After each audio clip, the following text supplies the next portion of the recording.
चलिए मेरे साथ आइए और बेधड़क होके बातें करते हैं। मित्रों नमस्कार। मेरा नाम है आदित्य शेष और मैं आपसे मेरे चैनल शेष स्पीक्स और उसके अंतर्गत बेधड़क बातें इस श्रृंखला के रूप से बोल रहा हूँ। कुछ ही दिन पहले रेवंत रेड्डी जी ने मंच पर मोदी जी के साथ बैठते हुए कहा कि बड़े भाई, हम आपको बड़े भाई मानते हैं, तो इस प्रांत के लिए जो भी चाहिए वो आप ही को मदद करना है।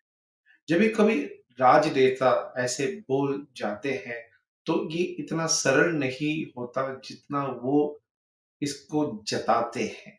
उसके बीच में अनेक अनेक संकेत रहते हैं।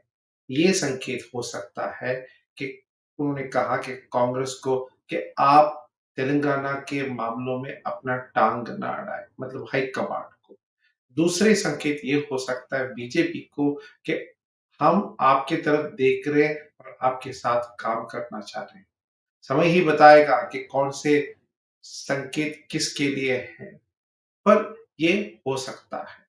कहते हैं राजनीति में कुछ भी हो सकता है। ऐसा आज परिस्थिति है कि बीजेपी की ओर सब खींचे जा रहे हैं।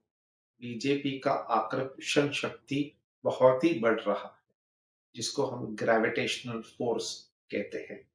मैंने इसके पहले वाले वीडियो में भी कहा था कि ये एक सेंट्रीफ्यूगल फोर्स है जो सबको खींच रहा है अपनी तरफ। हाल ही गुजरात के प्रमुख कांग्रेस नेता अर्जुन मोढवाडिया जी ने कांग्रेस को छोड़ दी।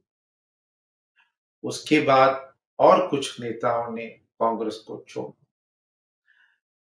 आज बीजेपी के पास दक्षिण भारत में सीटों की जरूरत है।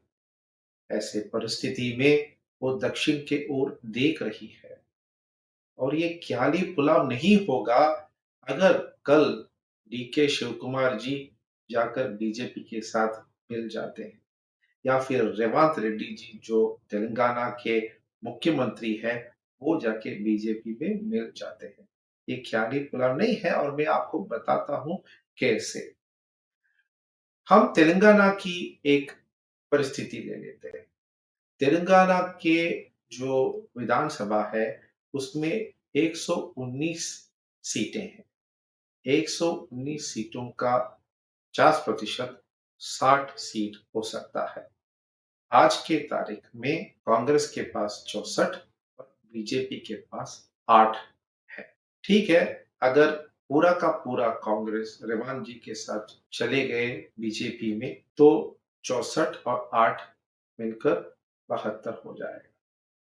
मगर इसकी पूरी जरूरत नहीं है क्योंकि 60 ही चाहिए, तो 52 प्लस 8।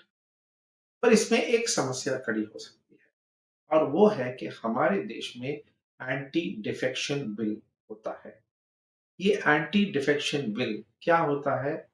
अगर आपने एक पार्टी के नाम से वोट मांगे और चुनकर आ गए तो फिर इसको कहते हैं कि ये जनमत है और उस जनमत को लेकर आप सरकार में आने के बाद या विपक्ष में रहने के बाद आप दल बदल नहीं सकते। ये विधान है, पर इस विधान में कुछ एक्सेप्शंस भी है, कुछ एग्जेम्पशंस भी है।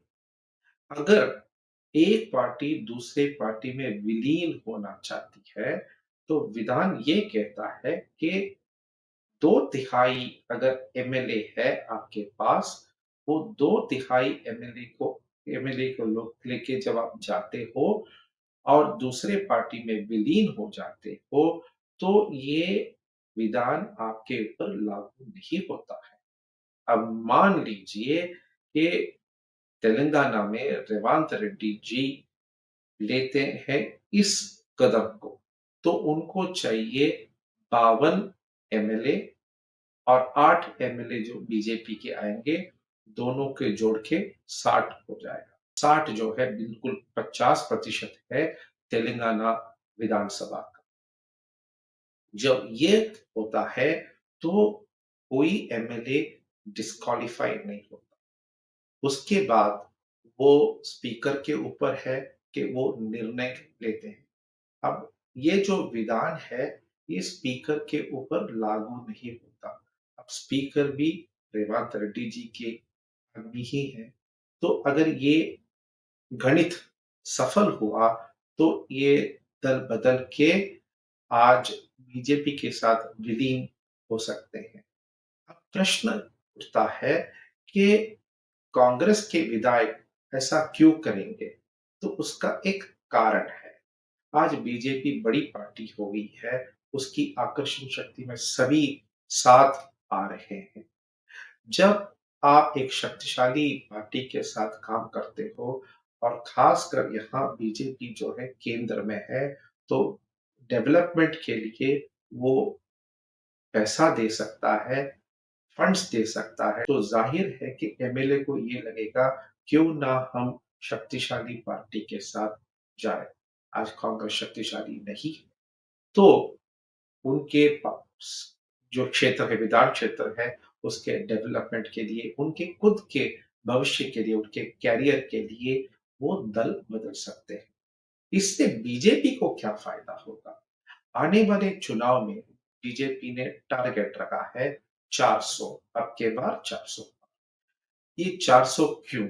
क्योंकि 400 अगर उनको मिल जाएगा, तो आसानी से सभी विधान, सभी बिल वो पास कर पाएंगे। उन्होंने संकल्प लिया है कि तीसरे टर्म में जो काम खत्म नहीं हुआ था पहले 2 टर्म में, वो खत्म करना है और उसमें बहुत ही शक्तिशाली विधान आने वाले हैं, जो इस देश का भविष्य को हमेशा-हमेशा के लिए बदल सकता है। तो इन कारणों के वजह बीजेपी के लिए भी ये बहुत महत्वपूर्ण है। तो अब आप देखिए, कांग्रेस की भी ज़रूरतें हैं, बीजेपी की ज़रूरतें हैं, तो क्या पुलाव पक नहीं सकता? ये ख़्याली पुलाव नहीं है। राजनीति में जैसा मैंने कहा, सब कुछ हो सकता है, रातों-रात हो सकता है। देखते रहते हैं क्या हो रहा है, फिर बाद में मिलेंगे। वंदे मातरम, जय हिंद।